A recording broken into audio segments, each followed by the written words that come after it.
هر ارزونی بی علت نیست، هر گرونی هم بی حکمت نیست. لایک کنید تا بریم بقیه ویدیو رو با هم دیگه ببینیم. این ملکی رو زیر قیمت بهتون معرفی میکنن و املاک دنبال اینه که ازتون زیادتر از اون چیزی که باید کمیسیون بگیره. مطمئن باشید اون ملک هیچ مشکلی نداره و وقتی که یه ملکی رو زیر قیمته و به شما معرفی میکنن و اصلا انتظار کمیسیون آنچنانی از شما ندارن، خب این جای شک داره. مطمئن باشید که اون ملک به احتمال زیاد مشکل داره. حالا اینا رو بذاریم کنار.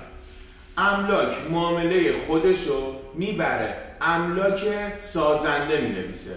این چه داستانیه؟ این فقط و فقط به خاطر اینه که املاک پای خودش و املاک خودش گیر نباشه. و همتون فکر میکنید که این موضوعی که املاکی ورتون میداره میبرتتون املاک سازنده شفاف سازیه، در صورتی که این کار اصلا شفاف سازی نیست.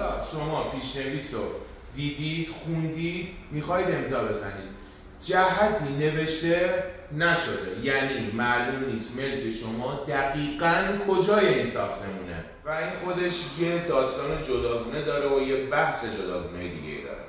و این مباحث کنار هم و مباحث دیگه‌ای که در پست‌های آینده براتون توضیح میدم، یک فرمول خیلی ساده است برای اینکه سر شما رو کلا بذارم.